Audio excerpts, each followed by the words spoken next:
blues. I'm born and raised in St. Louis. I grew up in Blue City on a street called Time Road, where next to the pool hall, Slimey's was a place. Well, I first had the big red blues, put a smile on my face. Tell me, people, can I wait for a pretty blues? Yes, I want to know if it's true, people. Can I wait for a pretty blues?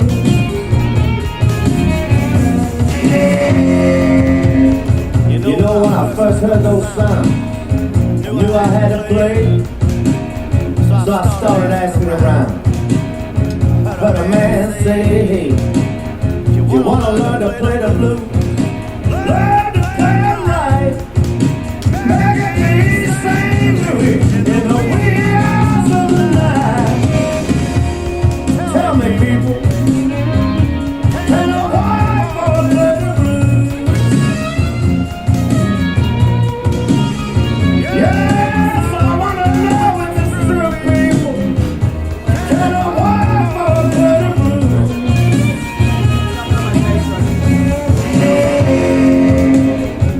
Yeah, I started hanging out on the east side, where a great black blues man played. I asked him to teach me the blues. He would have thought I had paid. But he looked me straight in the eye. He said, son, I got bad news. Ain't no white boy there today who can play the big black blues. Tell me, people, can I wait for a play the blues? Yes, I want to know if it's true, people. Can I wait for a play the blues?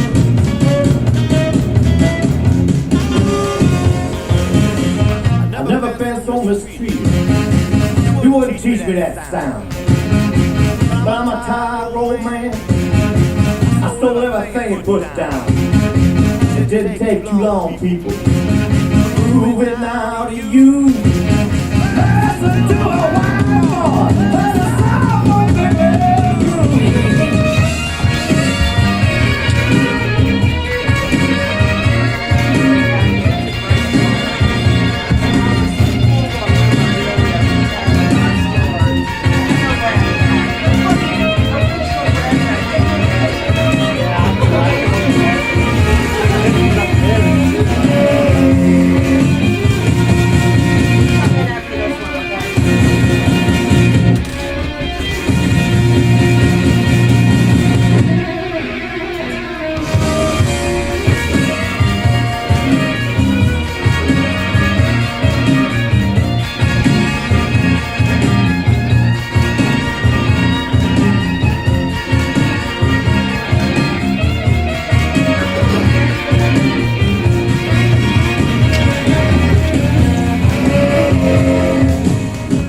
Play the blues for your people, and I hope you all agree. A white boy can play the blues.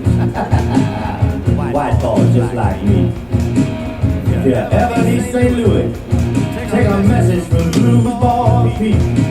Play the blues so bad, I'm mad like it's for me. Tell me, people, can I wait for a play the blues?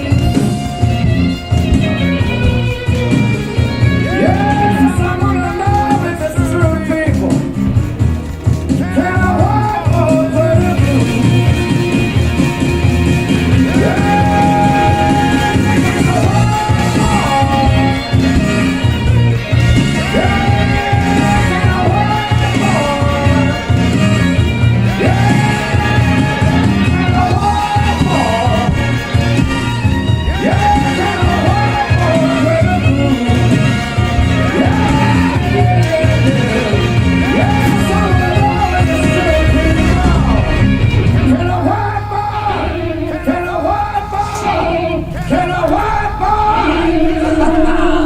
Can a white boy play the blues?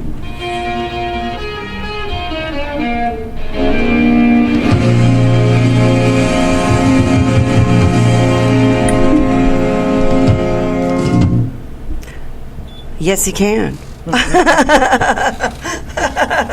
All day long. Yeah, all day long. Episode 156, STO Roar. What, do we do Soldier by Blood or not? Yes. Okay. SoldierByBlood.com Productions, Louis Wood Studios, Louis Wood Productions. All the good stuff that Tweezy is in charge of because he is the man, so we got to give him one of these. Yeah. Okay. We've got Matt, the Rattlesnake Lesch, in the house. He's actually sitting here in front of me, which is awesome. He's all grown up. What did we decide? 14, 15? I can't remember. I don't remember the first gig. Dave Beardsley's the one who turned me on to you. And he's like, you got to see this kid. You got to see this kid. And I booked you. You played the Duck Room quite a lot, though. Mm-hmm. And then there was that gig that Jeremiah Johnson played. I think it was in Wildwood, that festival, and you showed up. Yeah, he invited me. And you jumped up there on stage. I was like, oh my God. Yeah, oh yeah. Jeremiah, a huge fan, and that says a lot because he's very picky about playing, and he's a great player. Mm-hmm. He's awesome. He's been in here, so. Yes, he's great, and I remember that festival, that Wildwood.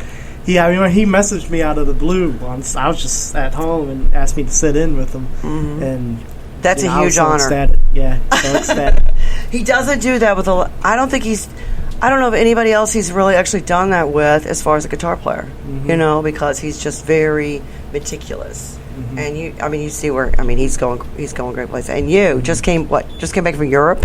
Yeah. We had about a month. We were over there last year, and it was really busy, but it was really fun too. What was the most? There's a lot of stuff. You went. How many places in Europe did you go? Where'd you start? We actually started in Denmark. Mm-hmm. So we played the Blues Alive Festival. I believe that's what it's called. Blues Heaven. Blues Heaven in Denmark. And so we started there, and then from there we went to France, which is where we did 90% of our shows, but we also went to Belgium and the Czech Republic too. We do a couple. There's lots of weed over there. Oh, everything's over there. No, we were everywhere. It's all over France mainly. And you got to play with some killer players. So, yeah. Was it the same group you traveled with? Was it one big group? Did you do solo stuff, or did you just do one big? Was it one big band, or was it a combination? It was all the same band. It's called the Chicago Blues Festival Tour. Okay, that's what they call it over there, and they've been doing it for, I think, over between 20 and 30 years, something like that. And last year, I was with Marquise Knox, and then we had love me some Marquise. Oh, God, he's so cool. Oh yeah, he's my brother. He's so cool. But he's not that much older than you, is he? No, he's only 6 years older than me. And I make sure he knows that every day. I know he's so. Marquise Knox, if you don't know Marquise Knox, he's a big guy. The first time I met him, he was a teenager. Mm-hmm. But he has got the voice and the soul of a man who's like 40, 50 years old. Mm-hmm. When he belts out a song, it's like, it just makes you want to cry. Yeah. Because he's got such an old soul. But then when he talks, he's just a big kid. he's a sweetheart of a guy. Yeah, he's great, and he's done a lot to help me out, but we were over there with him, and then we had two guests on the tour with us. We had Dexter Allen, who recently just won a Grammy with Bobby Rush for the best sounding album. That is awesome. Very cool. Blues album. Very cool. The other one we had Lady A, which is a blues singer from Mississippi, and can sing the hell out of anything. She was belting it out. But we just had a great time. It's better when we all get along and everybody's just laughing. Yeah, but how many blues people don't? That's one of those, that group of music, it's like everybody gets along. Is there anybody you really, we talked earlier, Big George. You got to play with Big George Brock. What a sweetheart. Giant of a man, but a big teddy bear. I remember meeting him. It was when the Blues Museum, but they had the big opening, and all y'all were down there, and it was like, wow, hey, Big George. Yeah. How tall was that man? He was... When he stood up straight? Had to be 6'3", 6'4", something he was just big, and, he was just awesome.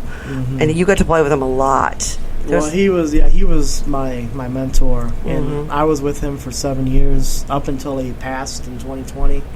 And that hurts. Yeah, I know it does, because he was just he was He a was force to be reckoned with for sure. Oh yeah. But, he made sure. I mean, there was he no kept you in mistaking check, didn't he? Well, not only that, but there's no mistaking it. Whenever he walked into the room, you knew who the real blues man was. Oh yeah, every time. And he was a very kind man. He was very kind. He was very sweet. I mean, it was just like, wow. He was really like family, because when I first met him, I was still kind of like shocked. Oh, it's the blues legend, play with Muddy Waters and everything, Right. But he doesn't care about that. No.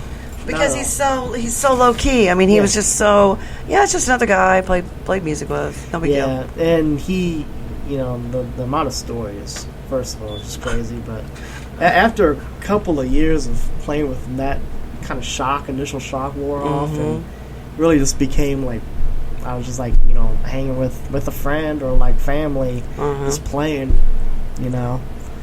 and yeah, forever thankful for him. Is there any blues people you haven't played with? I mean, since you started, so when did you actually, was it 14 when you hit the scene? You started, Chris was taking you around? Yep. And you were playing at BB's a lot. I was playing at BB's, yeah. And you still play at BB's a lot? Are they still closed? Right now they're still closed. Because they can do a bunch of renovations and stuff. Yeah, they're currently in the middle of doing all that. So. They need a overhaul, something. But it's a cool venue. It's still a cool venue. Definitely, it's the heart of St. Louis blues right now. So. Definitely, for sure. But you just played Kirkwood Arts last week. Kirkwood Performing Arts Center. That was 2 weeks Saturday night. Yeah. And you played with the legendary Renee Smith. Oh, she's so cool. Oh yeah. She's so cool. Miss Renee Smith. I met her when I was with Big George, because she came down to the King Biscuit with us one year, and she was singing, and we just had a great time and kept in touch ever since then. And right. I always love playing with her, sharing the stage. So when Dave and I were down there that year at the Blues Festival, or the Blues Challenge in Memphis, and you were playing, did you go to King Biscuit then? Because we did the whole pilgrimage. Oh no, I didn't. We went down there and went to Morgan Freeman's place, and we went all the way down the Delta. That was part of the reason we went on the trip, and that was before they opened the Blues Museum. Okay. Because it was still in talks, and it was Dave's dream, of course, and Mike Cosciola, that was their idea, and then they got the investors and they built it and everything. Where it's at now. But I mean.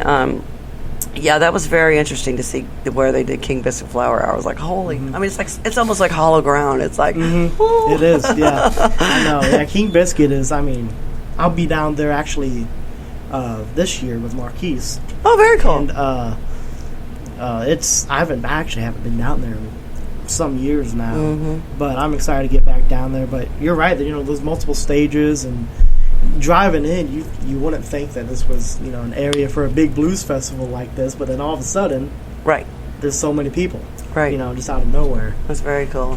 Have you been to Morgan Freeman's place? Oh yeah, tons. Did you write on the wall? I did. I don't remember where. I took a picture. I took lots of pictures. It's cool. The only venue you've been to, they give you Sharpies because they're on the table. Write anywhere you want to write. I think I'm on one of the pillars somewhere, but it'd be impossible to find. I know. I wrote on the walls. I wrote on the table. I wrote in the bathroom. I wrote, you got to write in the bathroom. Come on. Oh, yeah. Yeah, it's a fun place for sure. It is. Sure. I always love going down there. In Clarksdale in general. Yeah. That's where I would go most of the time with Big George. And... it's just different. I think he knew that. And it came out in his music too. That when you go down there and play blues, it's just different. It's a different feeling. It's still a throwback, unfortunately, to the '60s, but it's still that good music era back in the '50s and '60s when blues was coming out. It was like, it's just sad that I mean, it's great that like bands like Van Halen have taken some of the old blues songs and redid them and made. But they didn't. The people who originated those songs didn't get the credit that they should have. But then again, they didn't do it for the credit, so it didn't really matter because blues is a feeling. When you play it, as it's all about feeling and stories and just it just transforms you. It is, and I think it's really important and I see a lot of younger artists coming up now doing the same thing, but keeping the essence of what made that music so special, especially when it was coming up. You know, I think there's a lot of people that forget that, you know, and you know they tend to leave some things out, but it is important to keep that essence of what the music is really, you know, really saying, and especially in a time like this right now. I mean, the blues is just. So you're perfect. young. What? I mean, you started out with blues. What made you? This is what I want to do. Is it always been blues, or did it start with rock? Did it start with, I mean, all kinds of music? Or was Chris your big influence? I mean, did he turn you on to a lot of stuff? So We got to give a shout out to Chris Toddy because he's the bomb dig and he's working. So, Chris, shout thank out to you. my dad, Chris Toddy. He is great. He would bring me around when I was young. And he's a nice guy. He's so sweet. He's Oh, yeah. really very kind man. You might not recognize him now. He's got a big white beard now. What? Shut up. Is he trying to follow your footsteps? I don't know. You didn't have a beard when I first met you. You had braces. That was it. I did. I had braces. These braces were so shiny. And I'd say that because I had the same braces. Not too many people wore the whole metal. And I did. And it was the same way. I was like, everybody gave me shit. Because, you know, oh, the sunlight's hitting your face. I'm like, shut up. Yeah. But no, I get it. I totally got it. I was like, I love this kid. Yeah. But no, I started playing guitar because you remember the game Guitar Hero? Oh yeah. Is that how you started? Believe it or there's not, quite a few. There's quite a few people that have done that and took off from it.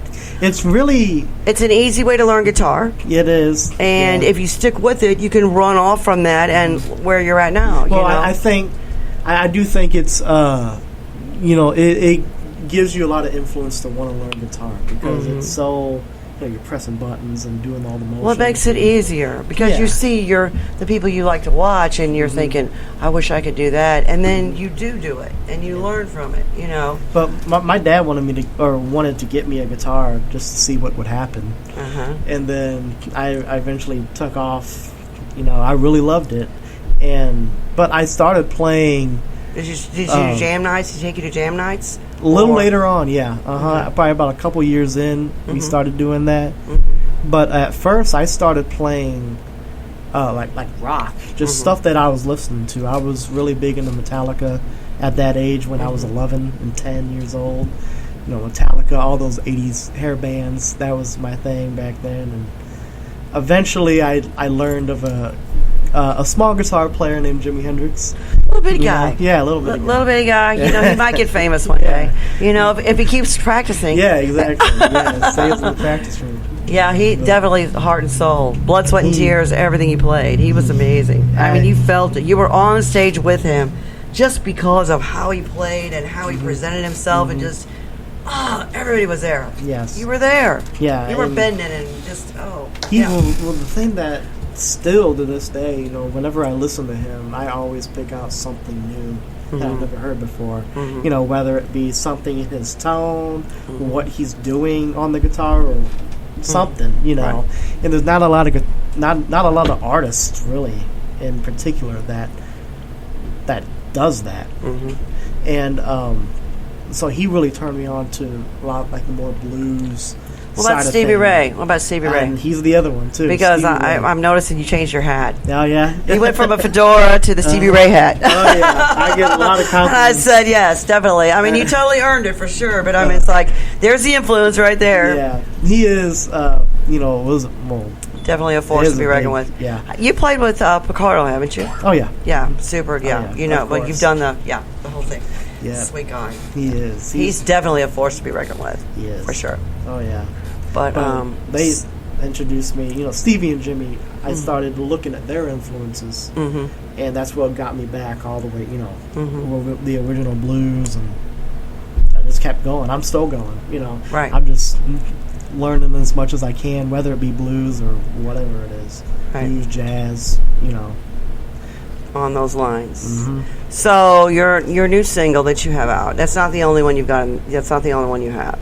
right? It's just the one that you have right now that's out there. How Yes. many songs? You have to do at least one vinyl. You know you have to. Oh, I know. You I'm got working to. on it. Yeah, You got to do at least one vinyl. I will. And you know, I'm releasing another all original blues album in January. Very cool. And I've actually been playing with the idea of doing that, releasing a few vinyl, and just You have to do at least one. Mm-hmm. Pick your best ones and put it on there. And Yeah. if you only do one, at least you have to have that, Mm-hmm. just because you just got to. Yeah, exactly. but yeah, no, this single feels so good. It's my newest one. Mm-hmm. It's going to be off the new album.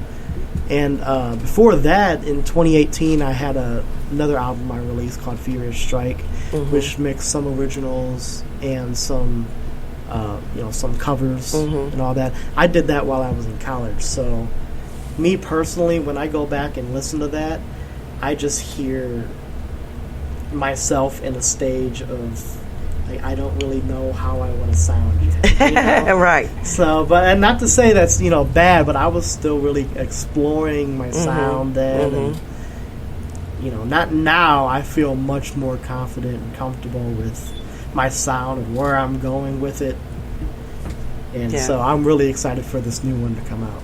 Well, that's good. Yeah, I know. I see it on your shows. It's like, or I see it on your videos, because when you first started, you were scared to death, but everybody is. Mm-hmm. But it's like, you were great at playing, but when you learn to play and sing, which is a very hard thing to do, once you get that going, it works. But Yes. yeah, at first you were just playing. So Yes, I was and it's terrified to sing at easier first. just to play. But when you start singing, it's like, Yes, I know. It really is. I remember one of the first times I can remember singing was at the open mic night at Highway 61 Roadhouse. I remember I sang some B.B. King song, and I just listened back to it after that, and I was like, oh. I don't know if I want to do that. yeah, but again. you're gonna be more critical of yourself. Yeah. Where That's what I learned, too. I'm sure you got probably a standing ovation just because you did BB, and I'm sure it sounded amazing. And you're going, what? And then you heard yourself, oh no, which is good for you, because nobody's going to be as critical as the artist. Yeah. That's what I think is really unique, about the arts, and people like that who are very critical. Like for example, my new album I recorded, I listened back to it, and I'm always thinking like, oh, I could have done this, but I could have done this better. I should have done this, or I shouldn't have done that. But I think there's always you're going to nitpick it to death. well, there's always a point where if you can't do all that. You have to stop at some point, because if you keep going, it's going to lose its magic. Right. If you keep changing things over and over. Well, just keep in mind, and Rick, my guy Rick back there playing on his phone, he's a guitar player, and he's got a CD out, and no matter how many times you play the same song, it's never going to be played or sang the same every time. So settle down. Yep. It's still going to be great. Right. And you just got to realize that, you can pick it to death. Yeah. It doesn't matter. It's right. still going to be great. Just settle on that. Okay, this is where I'm happy with it. Yep. Because, but then that's part of your whole sound. So, Exactly. yeah, you're young. You'll figure it out. Oh, yeah. Oh, I know. Yeah. I know you're sick of hearing that. You've got the great old soul, and you Oh. can play like nobody's business. But Well, yeah. I mean, And you're a perfectionist, because Yeah. you're playing with you play with some great people. I mean, honestly, who was the biggest surprise person that you played with that you didn't think would be? And it's like, holy crap. Do you have any of those, or? Yeah, probably the biggest one is Bobby Rush. I played with Bobby Rush, and then now, at the time, I was, of this next guy, Mud Morganfield, who's the oldest son of Muddy Waters. Yeah. And now, Wow, what I'm an honor. glad to call him a friend now. Right. But back then, I was 18. I was a senior in high school, and Big George told me that you're gonna back up Mud for a set at BB's. I was like, What? excuse me. So I was really pressured, and it's kind of a funny story, because that show was on a Sunday night. It was for a Mother's Day show that Big George would always do every year. He'd always put on a Mother's Day show. Right. Give the oldest mother $100, Aw. and then give a bunch of roses out to all the Right. all the women. And That show, it was something else. But it was on a Sunday. I remember I had my prom that Saturday night. Your prom. And I can't believe this guy. well, funny enough, I was at prom last night. Now I'm playing with the biggest badass blues people in the whole world. well, it gets funnier because a lot of people don't believe this, but I actually won prom king. No, I saw that. Yes. Yeah. Prom king. And I was. But guess what I'm doing tomorrow night? I am. Yeah, that's what I'm playing with one of the best. Oh No, my god! It's funny because I was. And your friends in high school, what do they go, dude? Really? Well, I was just sitting there at the prom all night, just like thinking about the songs, making sure I had to do it. You're a I had it musician. right, and Oh god, I got then this they prom called my thing. name. I was like, what? So I just went up there, did whatever, and Yeah. then Was your- did the show the next day. That is hilarious. Did you like your queen? I did. Yeah, she was great. Yeah. Awesome. Very Yeah. cool. Everybody was supportive. And then you go on a European tour. Yeah. He was our prom king. It was That's great. a really unique weekend. I'll say Yeah. that. It was What high school was that? a Northwest High School in Cedar Hill. Oh, okay. Yeah. Very cool. Yeah, it was. Looking back, it's really funny. That night, I still really look back on that show I did with Mud, and I remember the first time when he came on stage, sat down and started singing. I just looked at him, and he looked so much like his dad, Yeah. Muddy Waters. Right. I was like tripping out. I thought at first, but it was it was something, and he was real, just as nice as can be, and it was a great show. Oh, that's awesome. Very cool. That is very cool. Well, you probably play some music. We'll put one song on while you get ready. All right. And we'll be right back. Play. How about a little Johnny Be Good? Oh, there you go.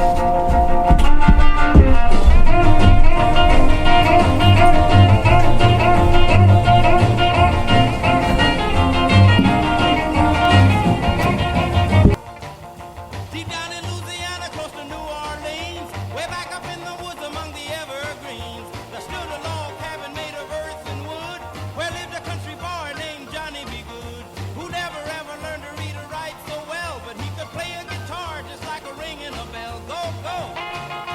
Go, Johnny, go, go! Go, Johnny, go, go! Go, Johnny, go, go! Go, Johnny, go, go! Johnny Be Good. He used to carry his guitar in a gunny sack, go sit beneath the tree by the railroad track. Old engineer would see him sitting in the shade, strumming with the rhythm that the drivers made. When people passing by, they would stop and say, "Oh my, but that little country boy could play." Go, go, go, Johnny, go, go, go, Johnny, go, go, go, Johnny, go, go. Go, Johnny, go, go. Johnny Be Good.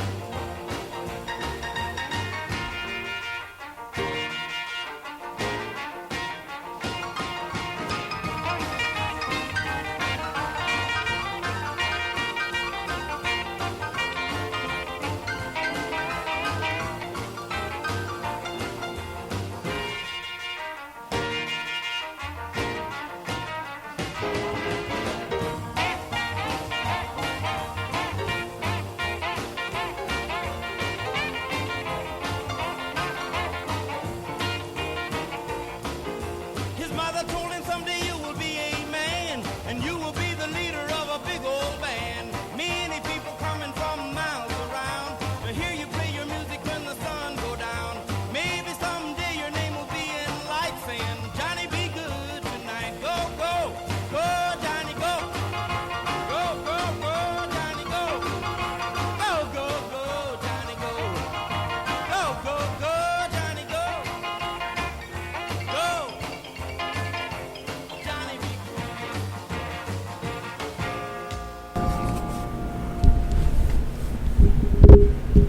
Boom. Episode 156, STL Roar. We've got Matt the Rattlesnake Lesch in the house doing his acoustic thing, and he's going to play one of his newest singles. And take it away. All right.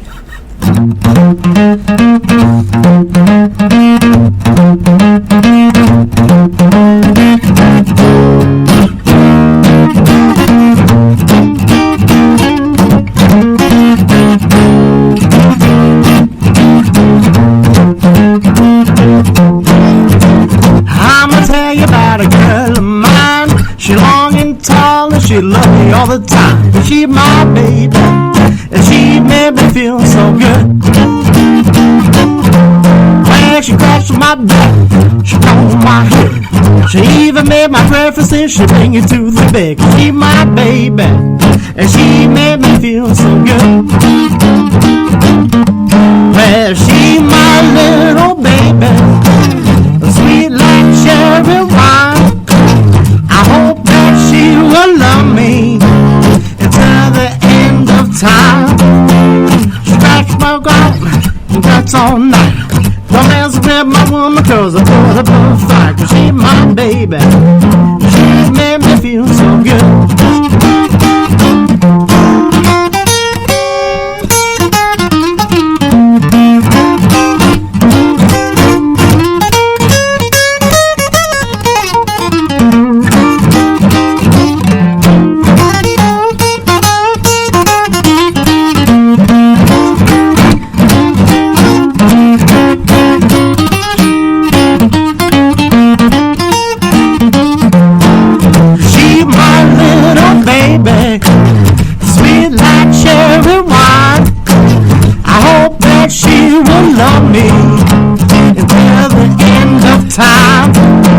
She likes to go out and it's all night.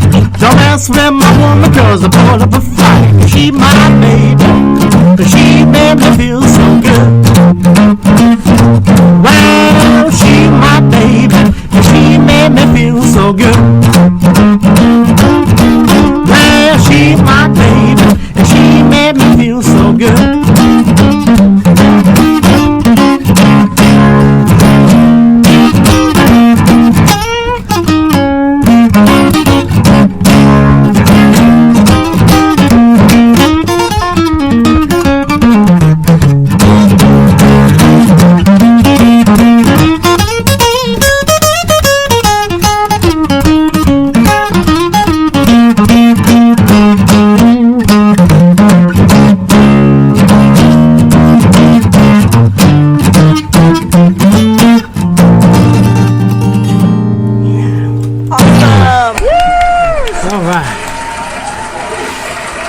This audience, you don't have to feed them or drink them or anything. They just like to hear it's music. Easy. It's awesome. So what are you gonna do next? All right. Let's see. This next one, I can do a one that I haven't really performed a whole lot off my new album. Mm-hmm. It's called "She's My Everything."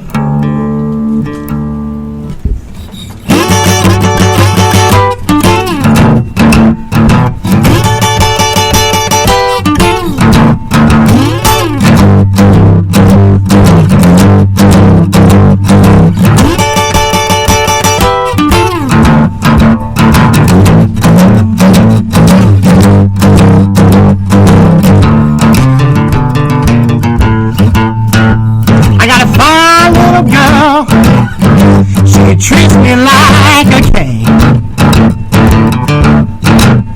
I got a fine little girl.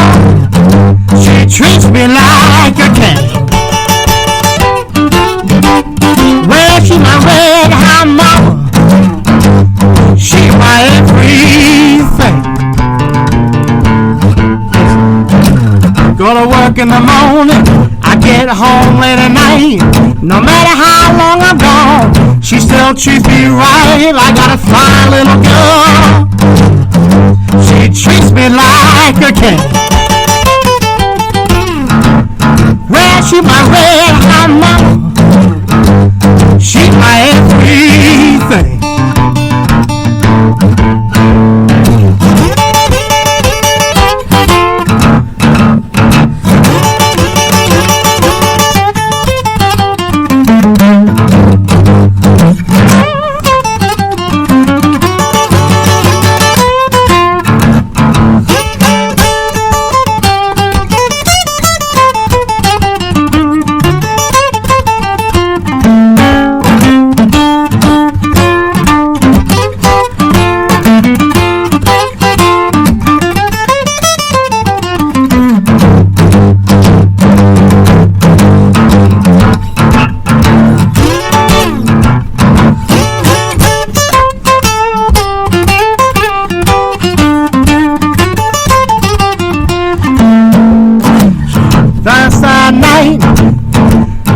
She my everything. I told her that night, she my everything.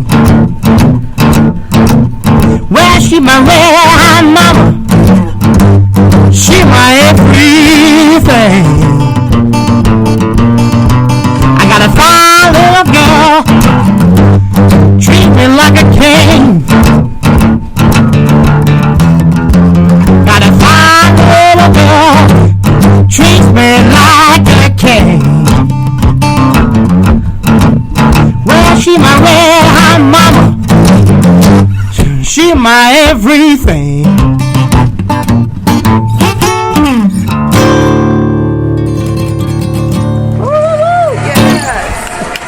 All right. Okay, so what song did you have that is a story that's really, really a story you wanted to tell? Something that's really close, or anything that's like really just you had to do it? Oh, Maybe more personal than just yes. I think you're a blues man. Of course, they're out there. oh yeah. I think the one I feel the most proud of that I've written. Yeah. It's not out yet, but it's coming out. Yeah. And it's actually the name of the album. It's called Blues Cut Like Glass. Uh-huh. And nobody's really heard it yet except for a few people. And I really think I'm really proud of that one because it's not your traditional blues.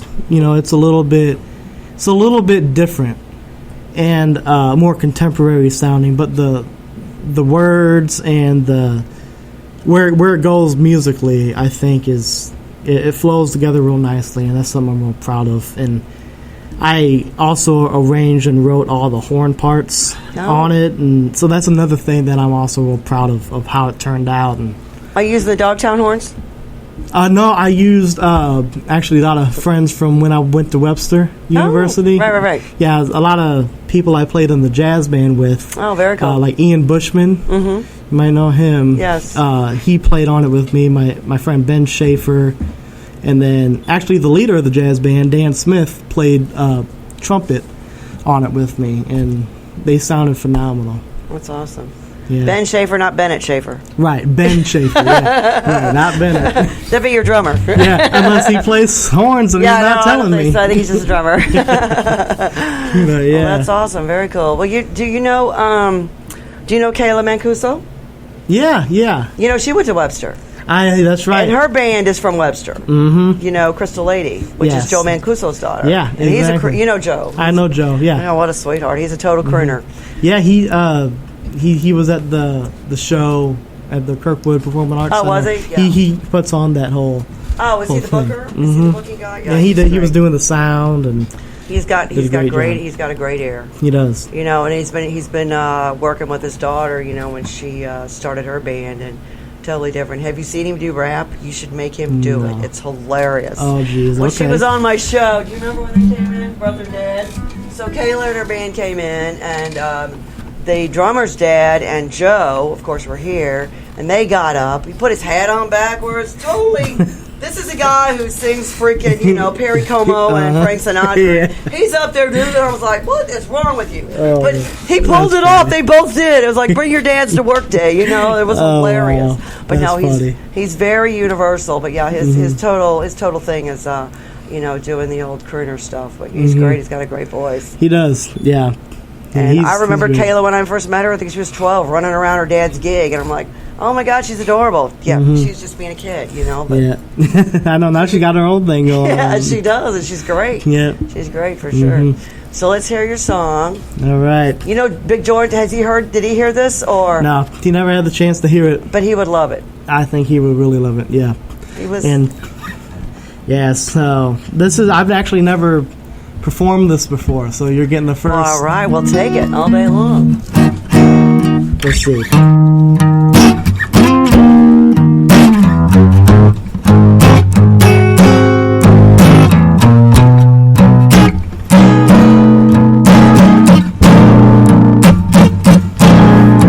I've been searching for a long time for the one woman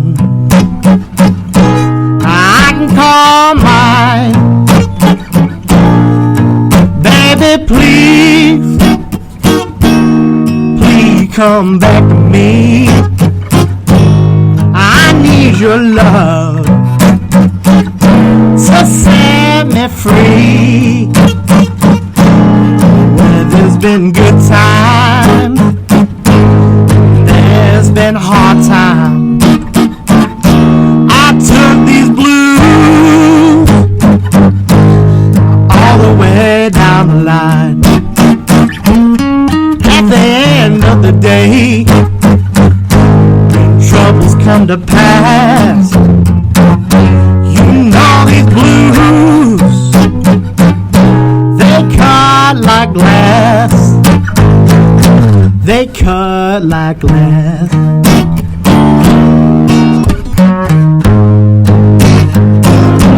They cut like glass.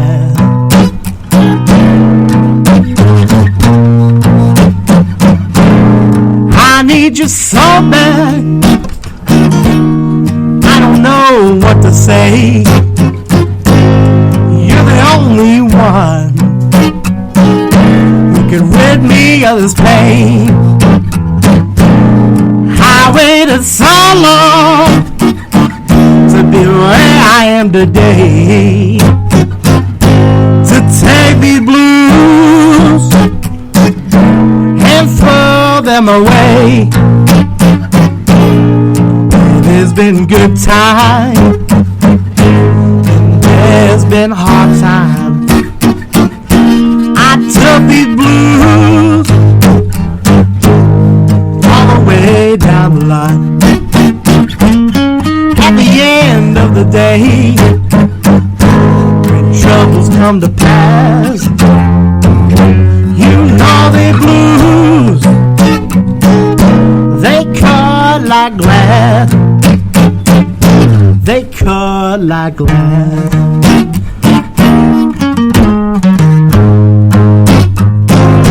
They cut like glass.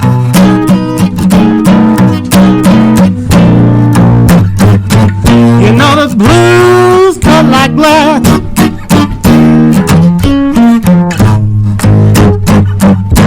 They cut like glass.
Wait, I'm getting there. There we go. I was trying to put songs on, I'm sorry.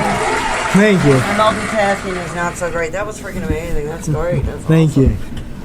Let's do one more and then we'll take a quick break. How about, do you have a fun, silly song that is just like, you know, just off the wall, just, you know, stupid, ridiculous, that's a blast that you like to play? Yeah, I'll do this right here. I think you might know this, but Buddy Guy originally did it, but Stevie Ray Vaughan did it later. Okay. So.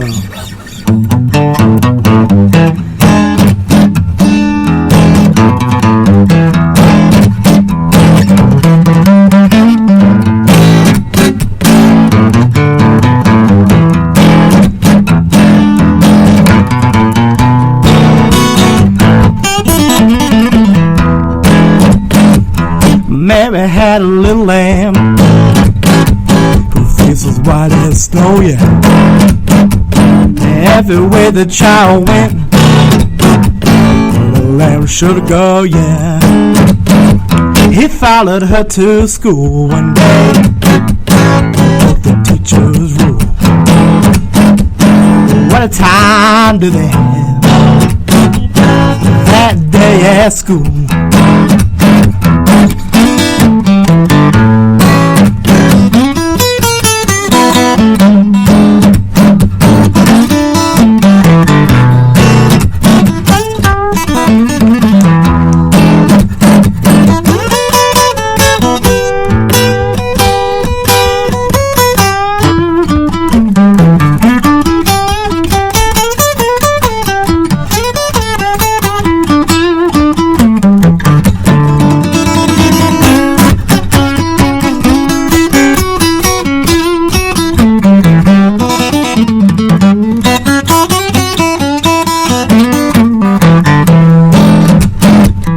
Tisket, basket, a green and yellow basket. Wrote a letter to my baby. On my way, I passed it.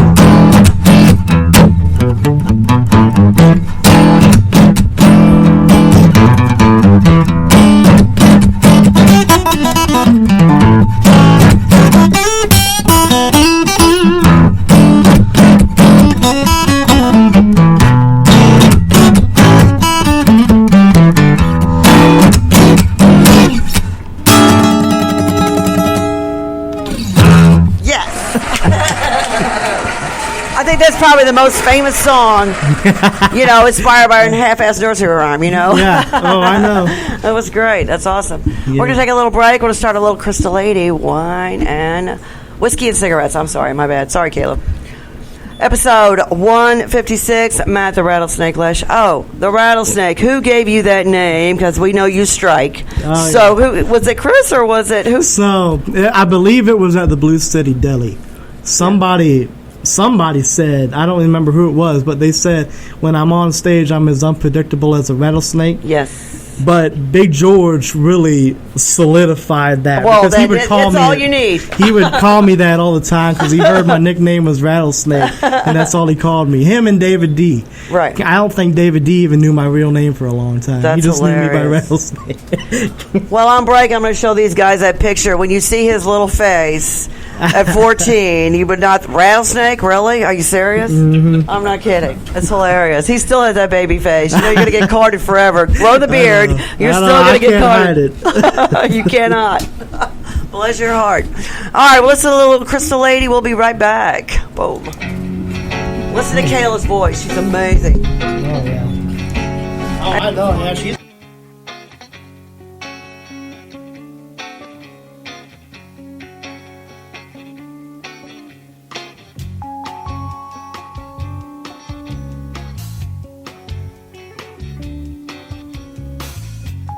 I don't wanna go to sleep tonight, hiding behind shadows to keep your light alive.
bounce back. I know the morning will take you away.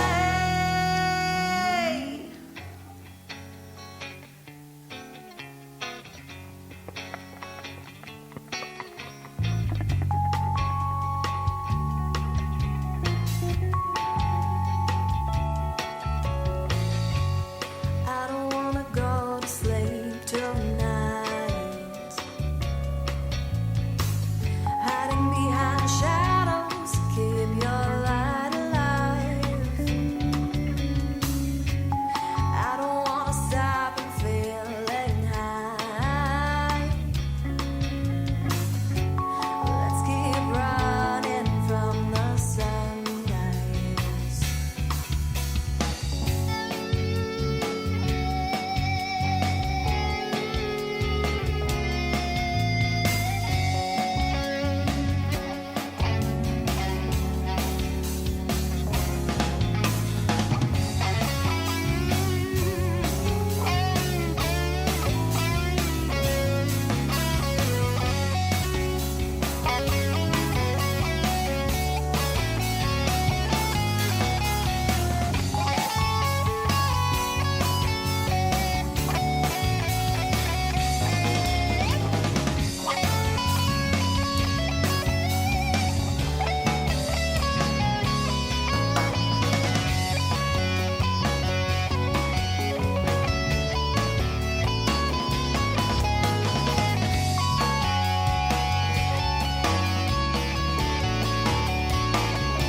Lift my hand one too many times, disappear down a railroad line, preparing for a long night, looking for a good time. Hang my head and light the rhyme, find out what I'm gonna find. Pretend that it's not mine, believing that I'm on time. Full moon is a good sign, a smile is a good line. No need for the beeline, it's time for the rewind.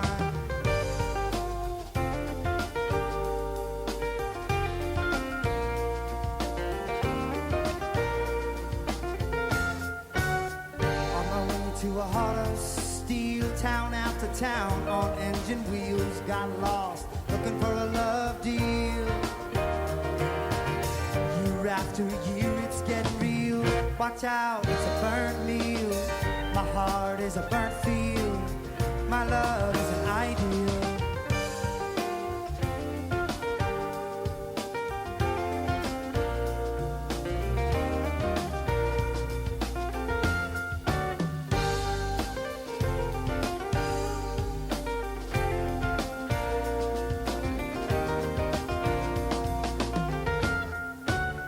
Thanks again for the one time, thanks a lot for the unwind. A full moon draws a straight line on the front porch.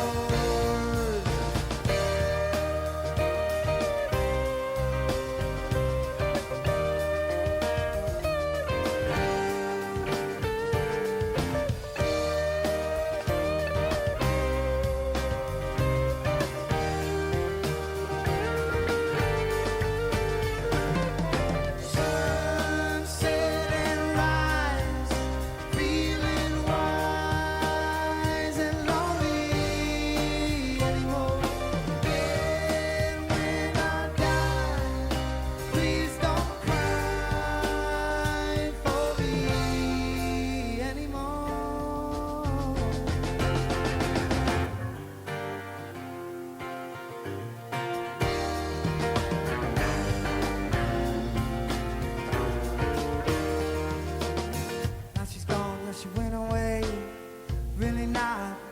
much else to say. Burn away the rest of today on the front porch.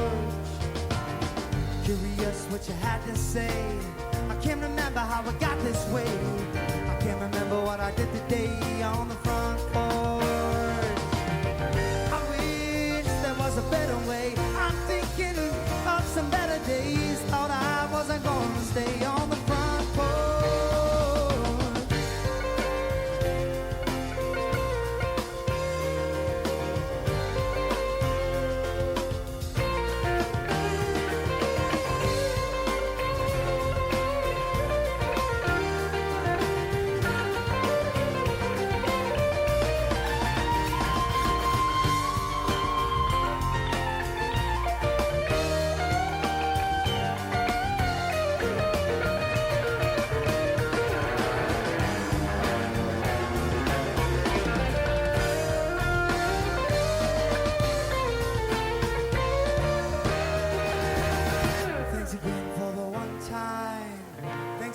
For the unwind, a full moon draws a straight line on the front porch.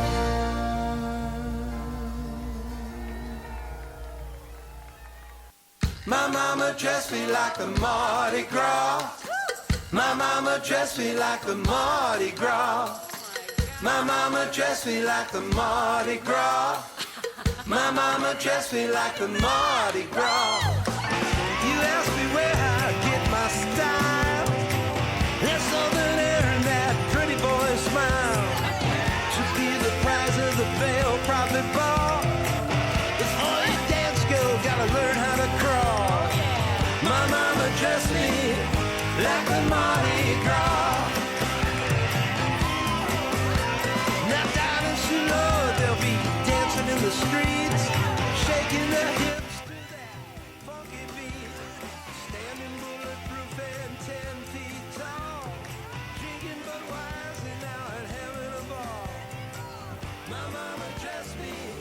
Like the Mardi Gras. What is that? Hey little girl, where'd you learn to dance? I never learned. And how do you squeeze in those Mardi Gras pants? Time to cut loose now and have some fun. Down in Louisiana, girl, behind the sun. My mama dressed me like the Mardi Gras. My mama dressed me like the Mardi Gras. My mama dressed me like the Mardi Gras. Oh my God. My mama dressed me like the Mardi Gras.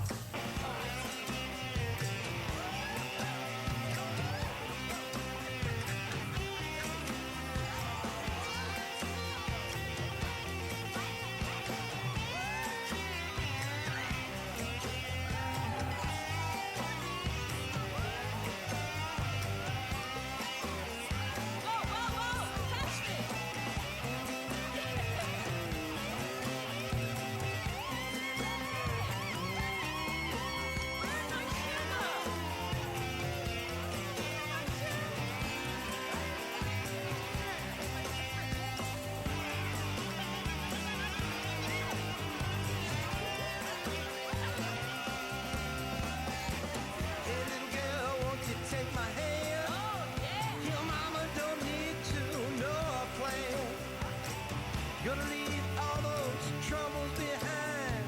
Down in New Orleans, it's party time. My mama dressed me like the Mardi Gras. My mama dressed me like the Mardi Gras. My mama dressed me like the Mardi Gras. My mama dressed me like the Mardi Gras.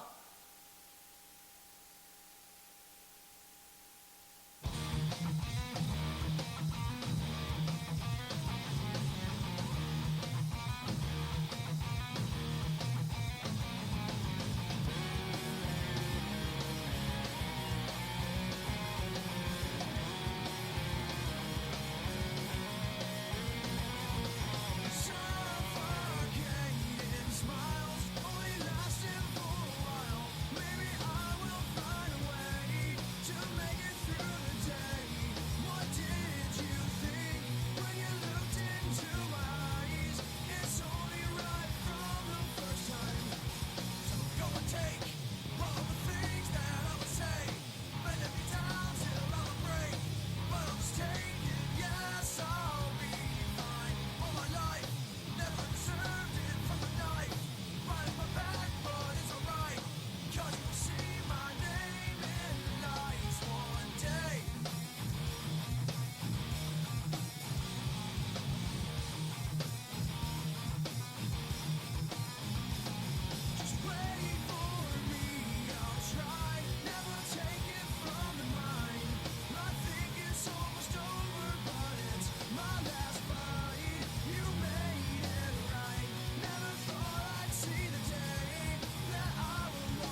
When she moves like that, she knows that I got it bad. She could just tear me apart, you shake me up.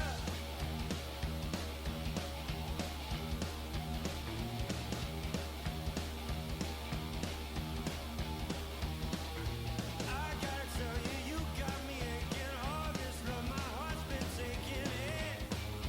Gotta be next to you.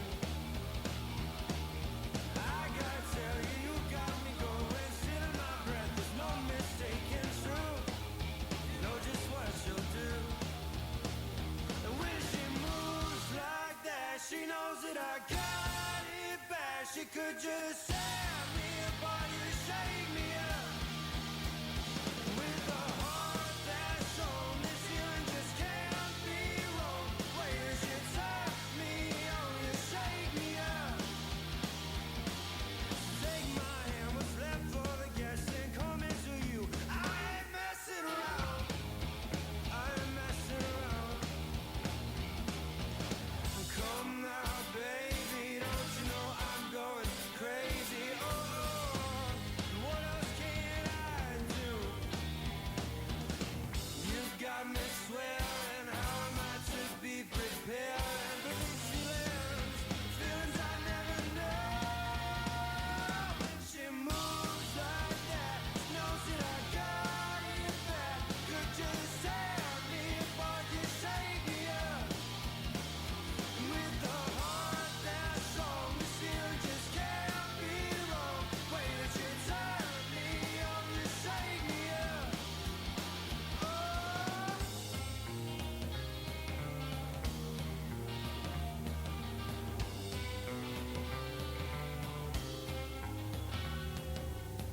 You got me down on my knees.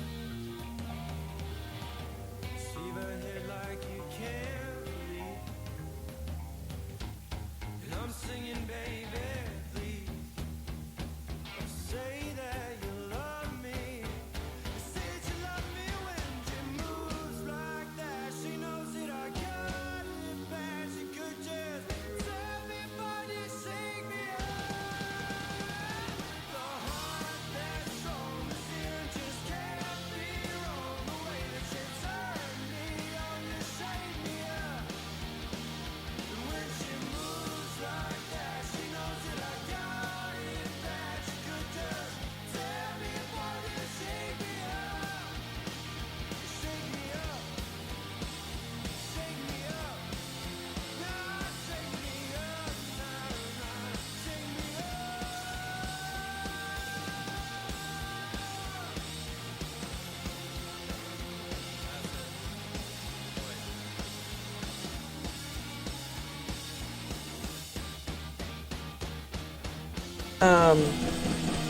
What's his name? Big tall guy.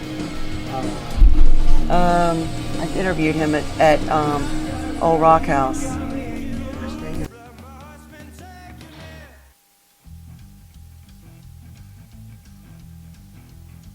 Turn this off. Hang on a minute.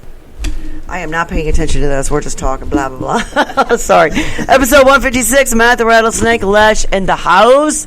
And he just played some of his songs for us. And we were talking about one of our good friends, Aaron, he's amazing. He's great. Aaron's awesome. Aaron, you got to get back out and play if you could.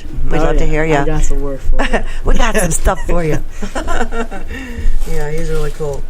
So, of all you've played with, is there a blues player you haven't played with? Is there a musician you haven't played with in St. Louis? Oh, in St. Louis. I know there's a lot of the older guys, many who have passed on, but like Arthur Williams. Mm-hmm. I never had the chance to play with him. I knew Arthur, but I've got a couple of his CDs. He's a sweet man. He wasn't really playing much when I was coming into it. Right, no. And then what about Lou Weiner? You played with Lou, haven't you? Gosh. How hilarious is that guy? Oh, yeah. I mean, he is just hysterical. I mean, we played together with Roland Johnson. Oh, yeah. For a while. We would play every other Sunday at 1860s. And Beale. He was always at Beale, too. He was at Beale. I was never at Beale with him, but before Roland passed. Right. About the year leading up to that, I was with him every other Sunday at 1860s, and it just happened on a whim. They needed a guitar player one day, And Dave, his bass player, called me up and said, "Hey, can you fill in with us or tomorrow?" I was like, "Okay." So I went in, and then they just started using me from there on. Well, that's I was great. like, "Okay, that's cool." Well, he's got his band back together again. You know, the foursome. I can't remember the name Lou? of it. Yeah, they just saw it on Facebook. Oh, They were really? playing out again. I was like, Oh. awesome. But you know, he plays in spurts. Uh-huh. You know, and then he kind of hides for a little while, Yeah. then he comes back out, but he's always another one of those forced to be reckoned with. He's very Yeah, few he is a guys monster. on a horn that plays everything. I don't think there's a song he doesn't know. Yeah, I know. He's always playing something. Mm-hmm. And, yeah, he's all around great. I love playing with Lou. He's hilarious, Oh, yeah. and he's hysterical. I mean, he's the whole comedy show, Yeah. Yeah. even when he's playing. Yeah, he's real fun to be on stage with. Never a boring moment. For sure. What about your female singers? Oh, yes. Do you have any faves, or you just like them all because they're Well, just I'm obligated to say Miss Renee Smith. Well, of course. She's She's amazing. She's wonderful. Renee Smith, Kim Massey. She was one of my Bless her heart. favorites. She was something else. Wow. I've got to talk to her so many times, and she's just like, you just want to sit on her lap because she's got a million flipping stories, and she's like everybody's mama. She was so kind, and I remember talking to her at Broadway Oyster Bar, and I just sat there, and I could just listen to her for hours. She was awesome.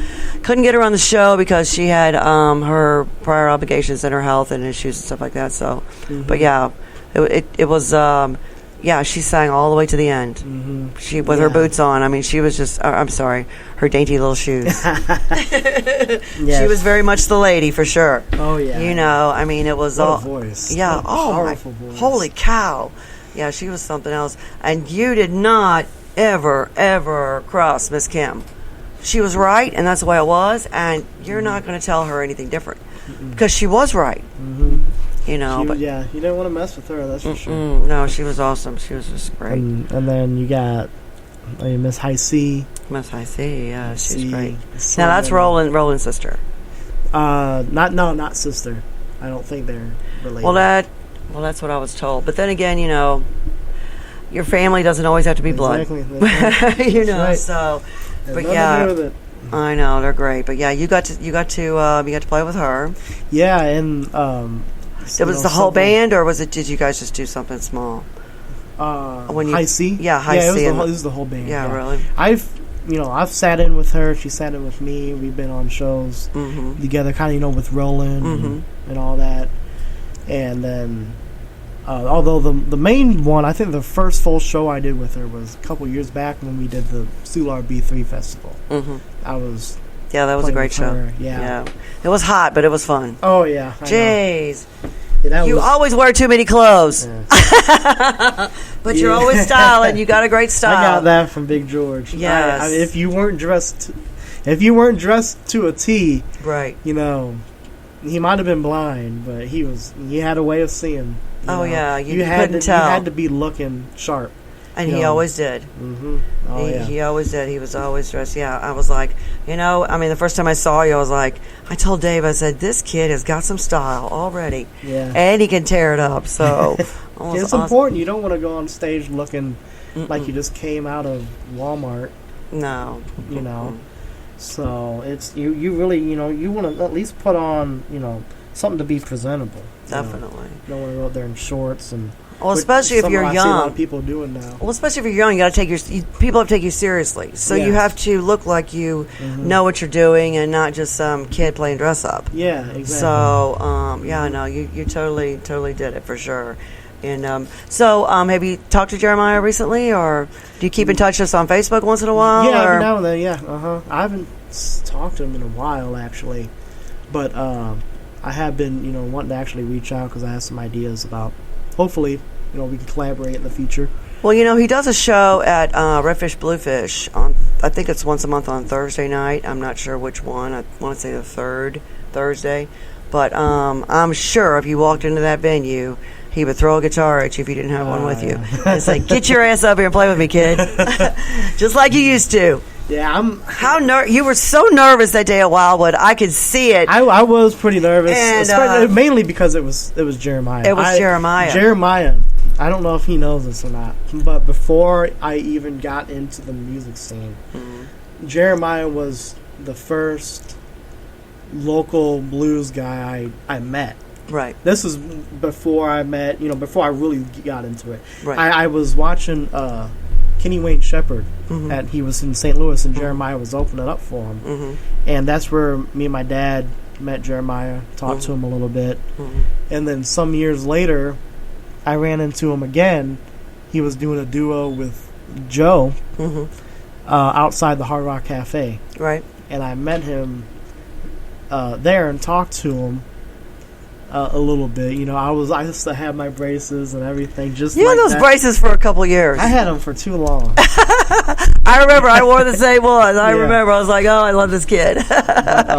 No, I met him again there, and then I don't remember why it was after that, but he heard me play somehow, and the next thing you know, eventually he invited me up to Wildwood. Right. Well, Dave and I were doing a lot of the same booking. So I booked Jeremiah, and I booked Jeremiah through Dave. And then when I was booking the Duck Room, I'm calling you all the time because, you and Matt Wynn, you two were just like, everybody loved you guys. And the more exposure you got, I thought was like, being young, I mean, you had to get out there some way, And the Duck Room, you have to have that on your resume. I tell every original artist, you got to play there at least one time, just because it's an iconic venue, So, and I know he heard you there. I think he saw you. Where did he? No, the first show you played with him was there. I think that I booked you there. So I don't remember where it was that he actually saw you play. Maybe it was was it a video?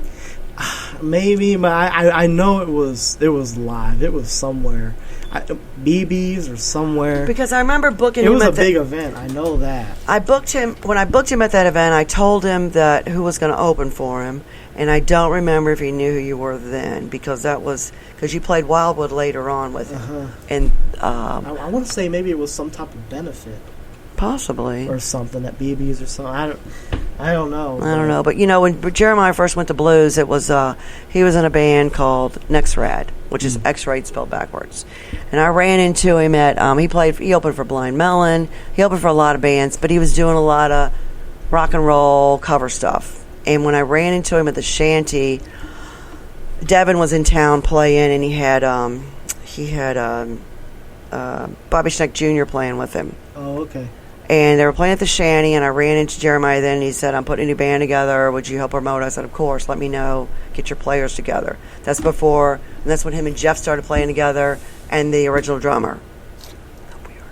Anyway, so, and then they started playing at Soulard. I mean, they were at Hammerstones every week doing their thing, and Jeremiah, he's a hard worker. When he started out, he played every venue he can get his hands on.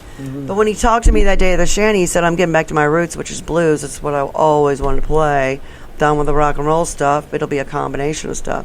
And then he just started turning out songs, and he's on billboards. He's on Sirius. He's also in iTunes. So if you go to any bar and want to play iTunes, he's on there. Did you know that? Oh, yeah. He's everywhere. He is. And he's taking off like crazy. And he's a phenomenal songwriter, too, I think. But he didn't turn down any gigs. No. It didn't matter if he paid $1 or if it was a benefit. He played it, and, I mean, he does really, really well. And he's very structured, and it just gets better and better all the time. Yes. So... But yeah, and then I remember that day at Wildwood, I was like, he's got Matt going to play with him? And you got up there, and Chris I said, he's so nervous. And you were so nervous. You would hardly even look up. And I was like, he's going to do it. He's going to look up. He's going to look up. But yeah, you did it. Yeah, it was great. I think Jeremiah was really hyping me up, too. He was screaming. He was screaming. But guess what? He saw something in you, and he knew you had it, and it was just dragging it out of you. Dragging the fear out and just saying, do it. I mean, that had to help your self-esteem and just help you realize that just play. Yeah. That's what you got to do. Just play. Yeah. Well, so what was your first paying gig? And it was, did you do a solo? Did you do a, besides the Duck Room stuff and your first really what you would call an official, Matt Lesch is out here and this is my thing. Did you have a band with you or did you play a solo gig? Do you remember? I believe my first actual paying gig was, I think they usually did it. It was for the, what was it? What's it called? Big festival in St. Oh, was it Louis. Big Muddy? No, it wasn't a blues festival. It was another one of the big festival St. Louis used to do. Oh, is But it the he one? He Oh, was there with the National Blues Museum booth. right. before Oh, they yeah, were- we did. Oh, that was the one we did. Was it the block Fair party? St. Louis. Oh, Fair St. Louis. Fair okay. St. Louis. And it was there. They were still shooting around the ideas for the Blues Museum, trying to get money. Right. And he booked me as a solo thing for like 45 minutes. I remember that. And I just went up there. I played some like kid songs or blues songs. And, it was specific. I think it was specifically for kids mainly. Right. So I did like Mary Had a Little Lamb and some Right, other right, stuff. right. And but I believe that's the Was that the first one? first one. Yeah. Yeah, So how looking back was on it? that. Did you get It over was- this? You get over the fright for what? Yeah, I was a little nervous. I was more nervous about remembering the songs Right. than I was about actually getting up there. Right. But because I was trying to remember words and Right. I never really sang much, so it was just me playing guitar and singing. And I was like 14 or something, 14, maybe 15, probably 14. But Well, yeah, Matt Wynn. That's how he started. He opened up for the U.S. He was doing the USO tour at where was it? Gosh dang it!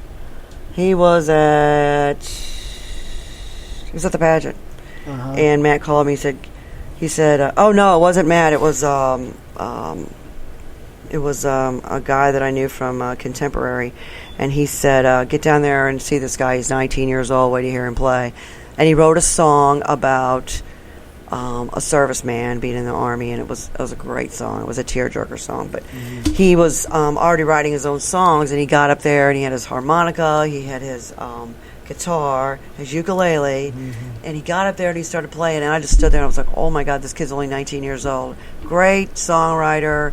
He's got 4 CDs. I've got all 4 of them, and just his songs are just really cool. They're really unique. Like I told you, Reba picked up one of them, and she recorded one. So he's been in Nashville, I want to say 5 or 6 years right now, but everybody goes to Nashville, and if you're there past 10 years and you don't make it, he's going to make it. I know he is, but yeah. Yeah, Nashville it's so big, and there's, especially for guitar players, I think, so many guitar players. It's I know. amazing. So much talent. Yeah, so much talent, and For everybody's sure. trying to do the same thing. It must be the name Matt. It must be a magical name. Is that what it Maybe.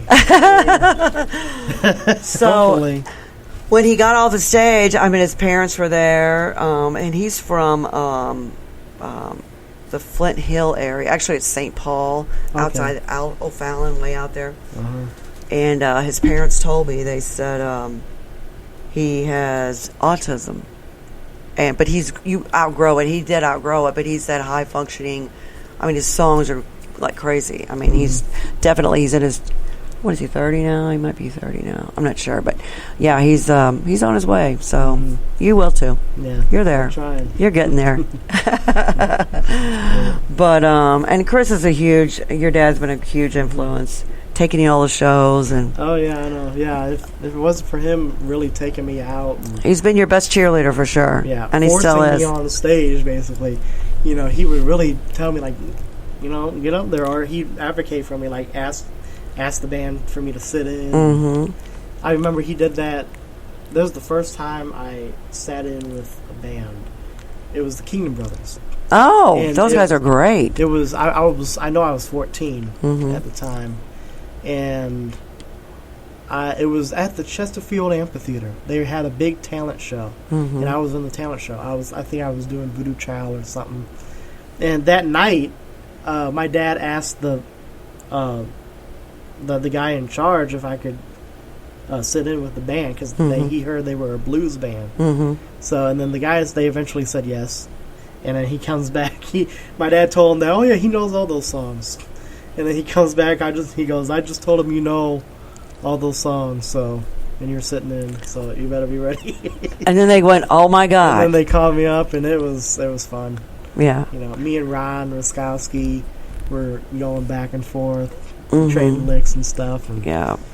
It's amazing. You get up there, there's always the stage dad or whatever. Oh, yeah. And then you get up there and it's like everybody's going, holy shit. Because you blow everybody away every time you play. Have you realized that yet? Well, I mean, I really think it's important to, not only, give the people what they like to see, but to just give it your all, no matter how many people you're playing for, 1 or 100 or 1,000. Right. If you really love the music and love what you do, it's going to come out naturally. Well, I mean, you have that great humble about you that you're not. It's funny because the first few times I've seen you play, you're so happy and excited that it's like you're just as surprised that you did so well as everybody else is like, oh my God, you're great. You're like, yeah, that was fun. Let's do another one.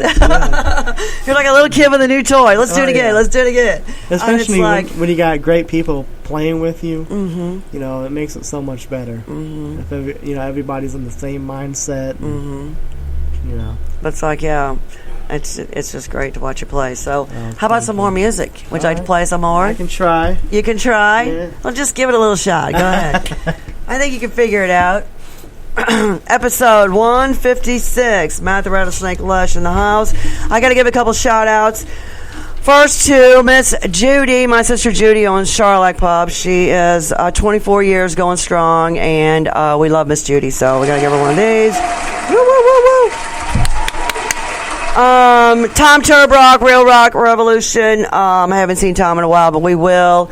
We've got the Halloween parties at the castle with Torchlight Parade, and I'm sure Tommy will be there, so give him a shout out. And Vance Towns, he goes by VBT Towns on Facebook. His band is Bad Tattoo. He does a show every Thursday night. Todd Kohler's KGF Rocks, called the All Around Sound Show, and his wife Bunny. We love you. I love you guys so much. Yes. Yeah. And of course, Richard Chambers, who's here. He doesn't want to be on camera. He's too shy. And of course, Tweezy. Yeah. He's the guy back here. Okay, so, well, what are you playing next, Matt? This weekend? Yeah, I'm actually, this weekend I'm going down to the King Biscuit Blues Festival with Marquise Knox. You guys playing Friday and Saturday, or just Saturday and Sunday, or what do you guys do? Just Saturday. Just Saturday, okay. That's cool. Saturday, and then we're coming back Sunday. And where do you play next week? Oh. I know you don't have any weekends off, do you? I have some, believe it or not. Are you guys doing anything during the week? I mean, you doing Hammerstones or anything in Soulard, or?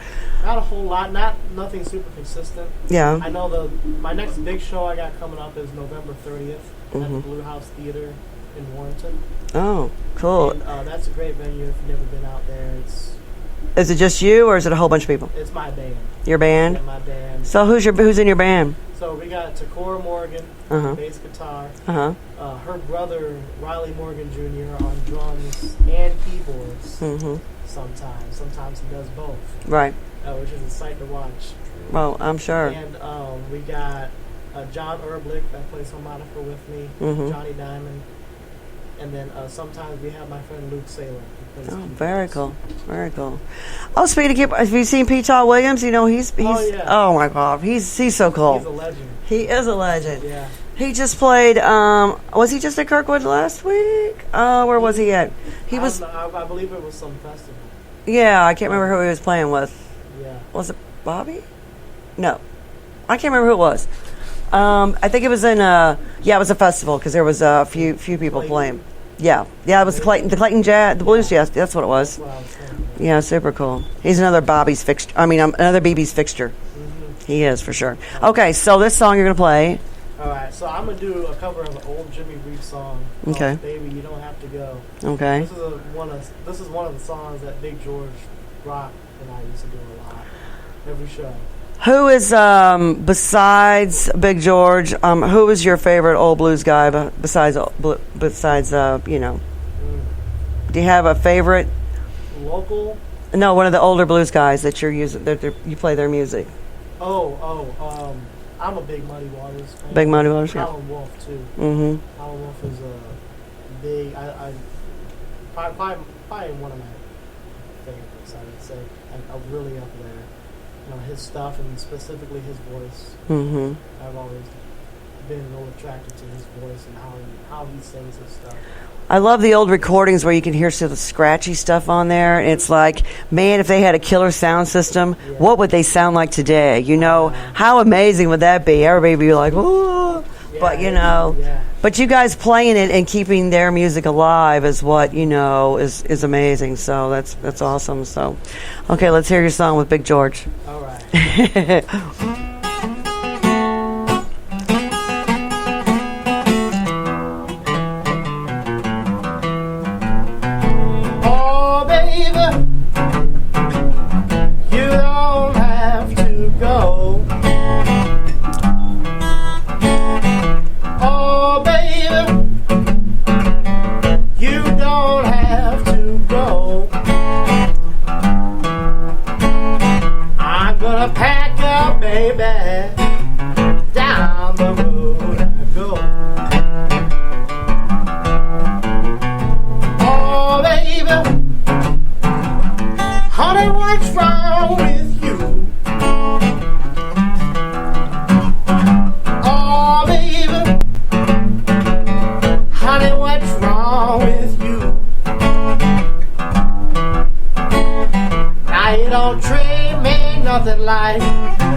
Well, as long as you guys keep playing it, it doesn't stay old, you know. Right. So how about another one? All right. Let's see. What do you have any requests? I like all your music. It's all good. I have no requests. Do you have a request? What do you want to hear, Ricky? Oh, I want to hear what he feels best playing. Whatever you like playing. What was the very first song you played in public? What's the very first one? Very first song was Hey Joe. Really? Jimi Hendrix. Yeah. Let's do a little Hey Joe then. Can you do it on acoustic? Try, of course you can. Let's see if it's been a while. Let's see if I can remember the words.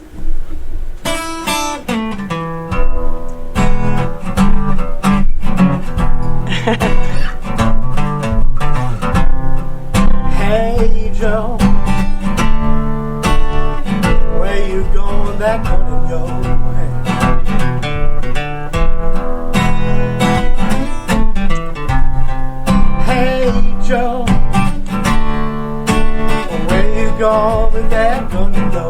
Hey.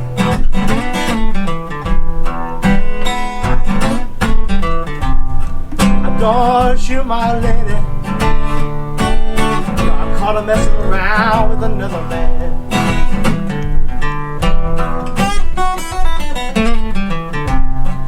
Don't shoot my lady. I caught her messing around with another man. That ain't too cool. Hey Joe, I heard you shot your woman down.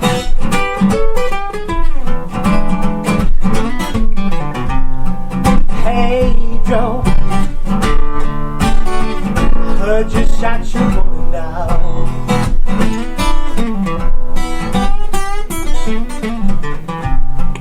Yes, I did. I shot her. I caught that woman mess around.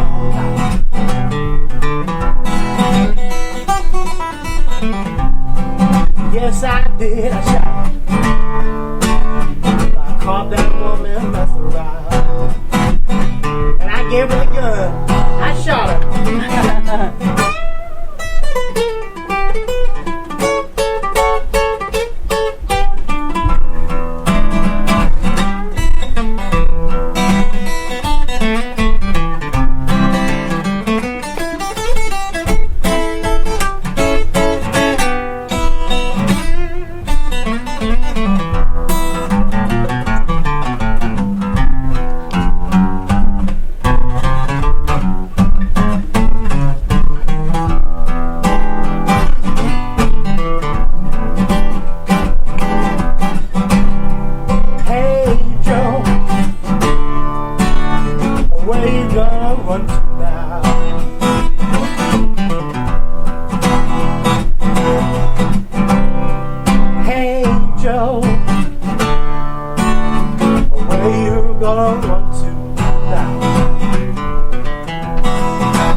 It all comes back to you, doesn't it? Oh, yeah. I haven't done that in a little while. Yeah, but you don't forget it. That's right. You don't forget it at all. That was one of the first...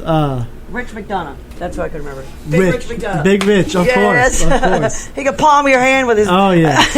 palm your face with his hand like a basketball. Oh, my God. Another one of my mentors for the guitar. It looks like he's playing a toy when he plays. He's so big. Yeah. He's another gentle giant, you know. Mm-hmm. He's a sweet guy. He is. Sure. I learned a lot from watching Rich. Yeah. You know. It was funny. I interviewed him at Old Rock House. We were upstairs and it was too dark. And he's like, and when he talks so soft. He's like, I don't know what to say. And I'm like, just talk. I'll ask you a question. You answer it. Yeah. Yeah, he's a sweet guy. He is. But no, Aaron played with him a lot. He did. He was his drummer for a long Yeah. time. I know. Yeah. It seems like we would always meet somewhere. Most of the time, like with Rich. Right. You know. You two were the kids. You guys were the kids. You're still the kids. Yeah. I think you're the youngest kids playing up there, if I'm not mistaken. It's definitely, yeah. For Two sure. of the youngest ones, that's for sure. But yeah, you've definitely earned your chops, and you know you got big respect from all those guys. They're like, oh yeah, bring the kid up here. He can do it. Yeah. But Good days. I know. So, how about a song you play with Rich? Oh yeah. Okay. Let me see here. I can play the very first song I ever played with Rich. Oh God, what was the name of it? It's called "Stop Breaking Down." Okay. It's an old blues song. Eric McSpadden was singing this. Oh man, he's great. And Eric's super cool. let me see if I can remember these words. I'm gonna do my best. Just fake it. Throw anything in there. Mary Little I'm Lamb. gonna say Mary Little Lamb. regardless.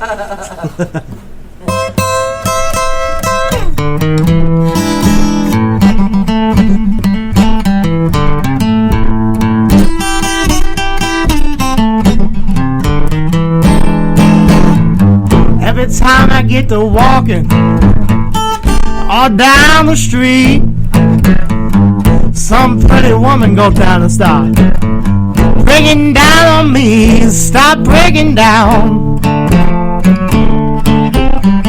honey, please stop breaking down.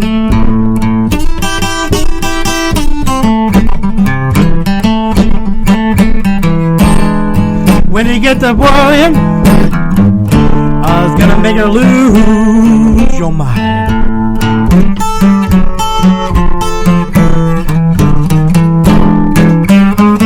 Every time I get walking all down the road, some pretty mama goes down, stop on down the mall, stop breaking down. Woman, please stop breaking down.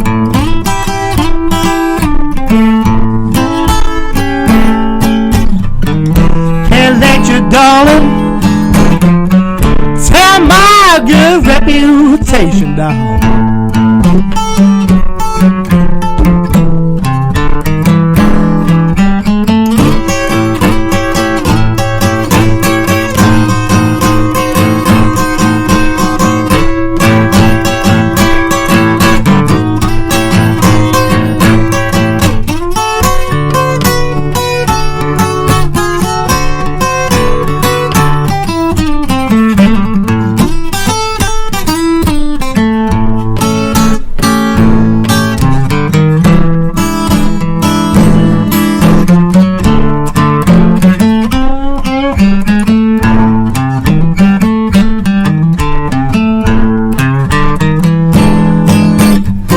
I'm gonna tell you, baby, I ain't gonna tell you no more. Stop going to that supermarket, that same old grocery store. Stop breaking down. Woman, please stop breaking down.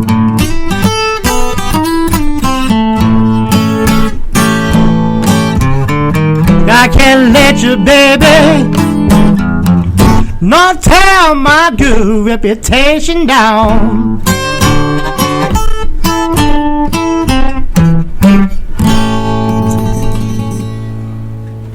Woo! Very good. That's a mix of another song in there, but it was just the idea. That's the good. idea. It's all good. It's all good. No worries. No, you can still make the acoustic sound, just like, so your electric guitar, what is your fave? What do you like? Do you have a brand you like to play, or just, what is your brand when you play? Right now, my main go-to that I've been playing, I play most of the time, is I have a Gibson E335. Mm-hmm. That's just my main guitar. Those styles of guitars, like the semi-hollow 335. How'd you decide on that? I mean, you started off acoustic. Mm-hmm. How did you decide on, what electric, just from whatever else was playing, or did you just go in Guitar Center and start playing all of them and say, I like this way, this one sounds, or? Now, yeah, I actually didn't start playing acoustic till a little bit later. I started playing electric. I had an Epiphone Les Paul, a real cheap one. And then, after that, no such thing as a cheap guitar. Yeah, I still love that thing. I still have it. Oh, good. That's something I'll never get rid of. That's good. So that was the first one that Chris got you? That was the first one. one. Okay, my bad. I thought you started with acoustic. No. I guess with Guitar Hero, you got to start with electric guitar, right? No. Okay. I just want to get right in. Right. And after that, I got a Strat. Uh-huh.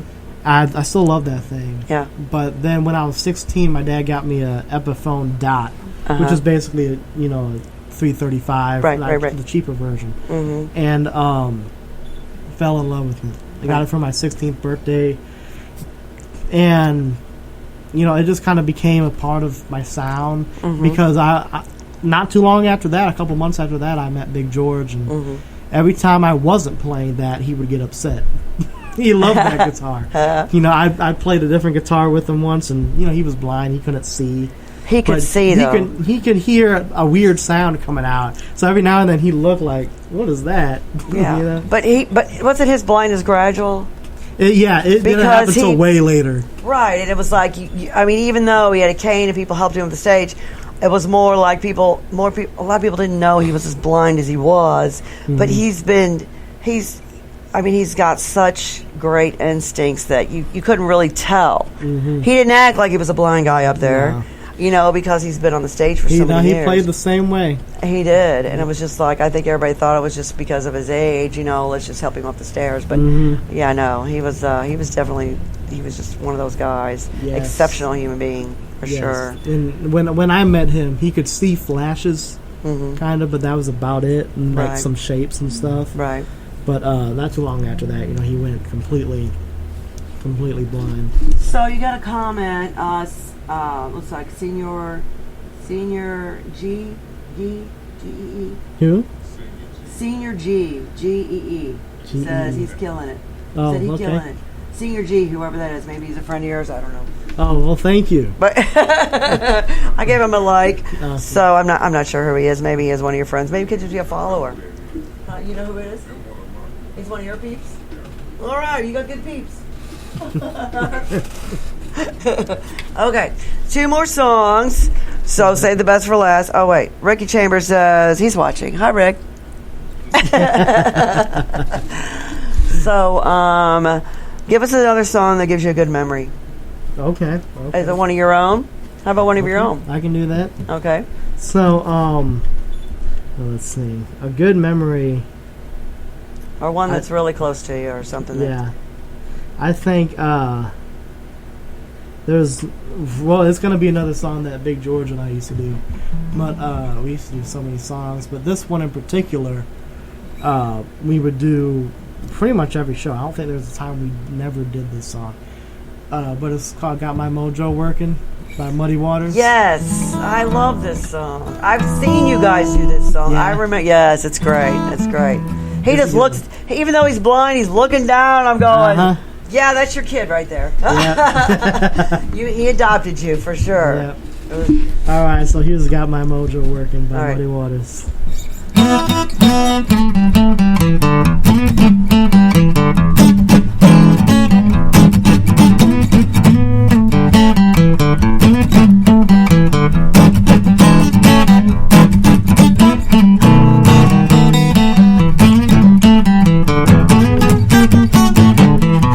Got my mojo working, buddy, just don't worry on you.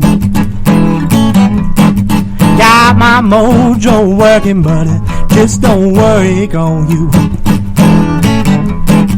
I wanna love you so bad till I don't know what to do. I'm going down Louisiana to get my mojo hand. I'm going down Louisiana to get my mojo hand. I'm gonna have all you girls get you to my command. Got my mojo working. Got my mojo working. Got my mojo working. Got my mojo working. Got my mojo working, buddy, just don't worry on you.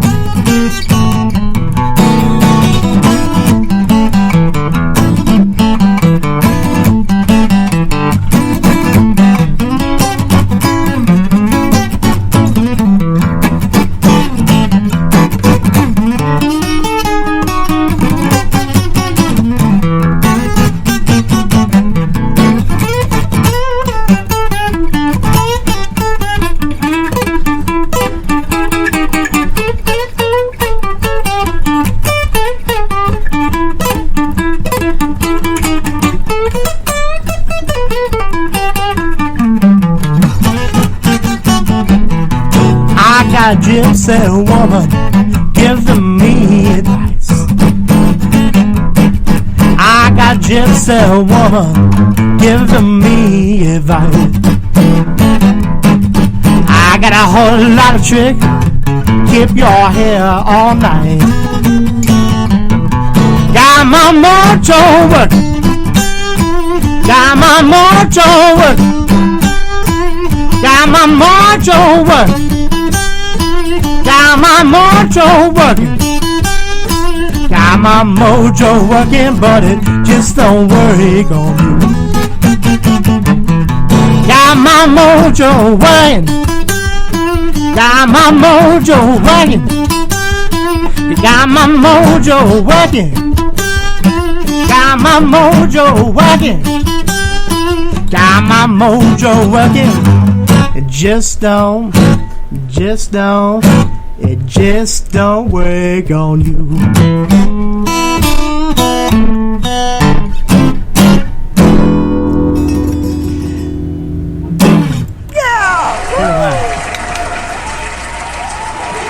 Okay, which song did Chris like you played? Which one did your dad like? Did he have a favorite or all of them?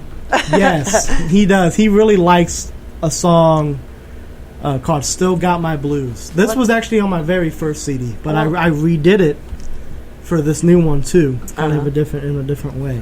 Right. But he really likes that one. I know. Every time I play it, he loves it. Let's do that one for your dad. All right.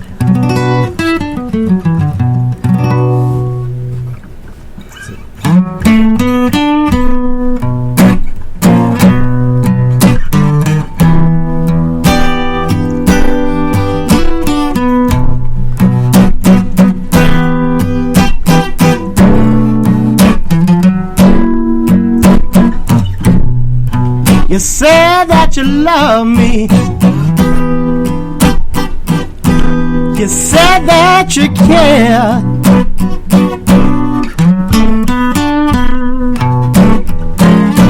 You said that you love me.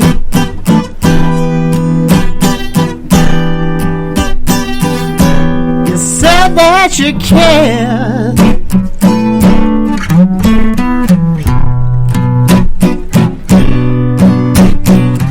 I gave you all my love, but you ran away with a millionaire.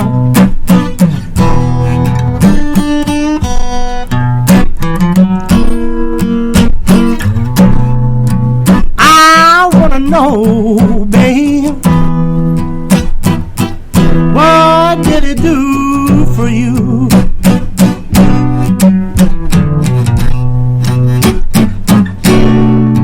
I wanna know, babe, what did it do for you?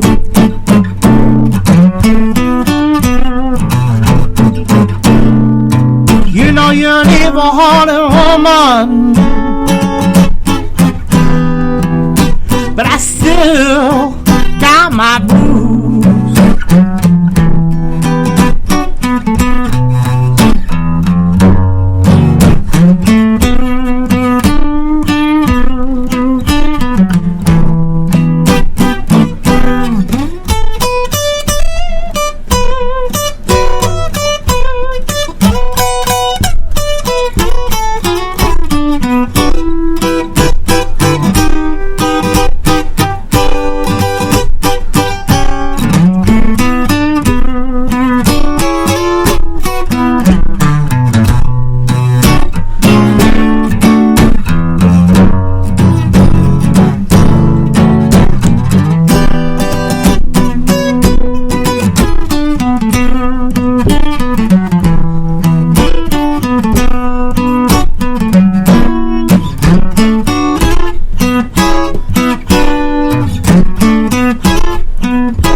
me? What did it do for you?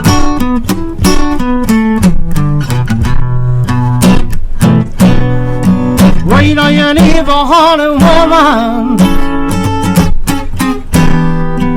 but I still got my blues.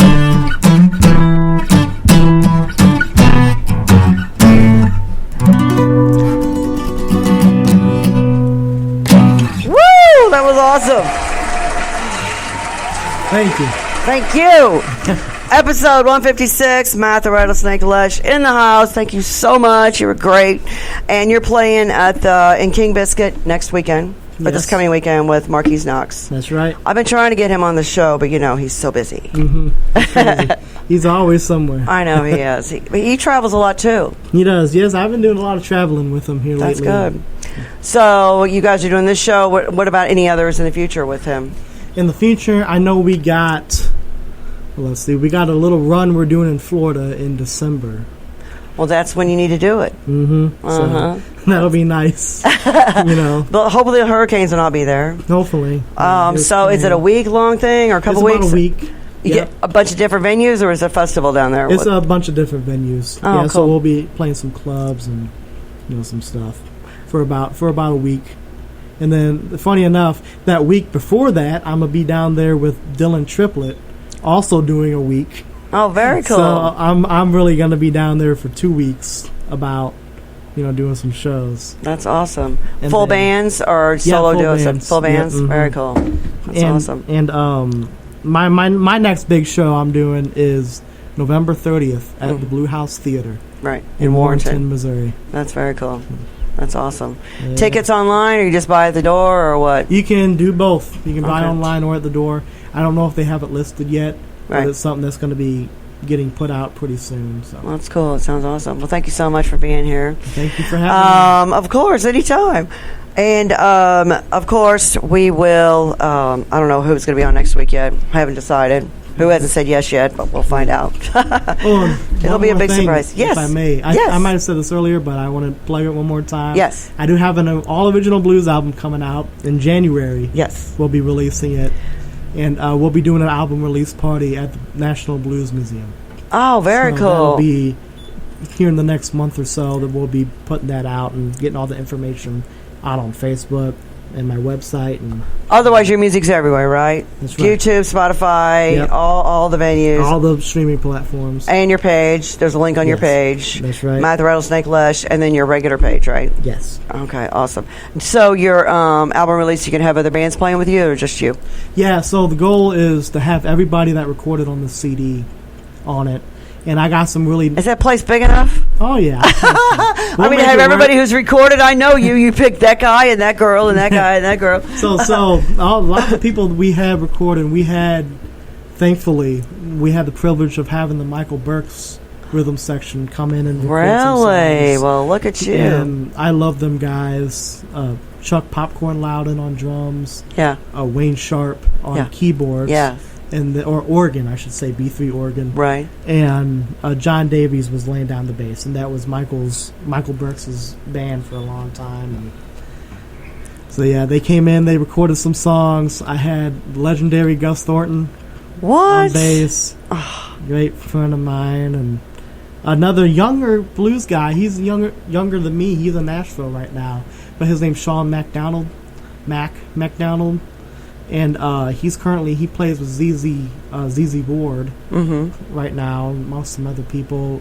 He's played with John Nemeth, and he's a great up-and-coming blues guy, amazing, phenomenal. We recorded a song together, kind of us playing off each other, trading licks and stuff. Well, that's That awesome. was fun. You've got all the royalty, don't you? Oh, I'm very thankful. I mean, you are just, wow, you've really stepped into it. I'm glad you're staying in it because, yeah, you get to play with all the greats for sure.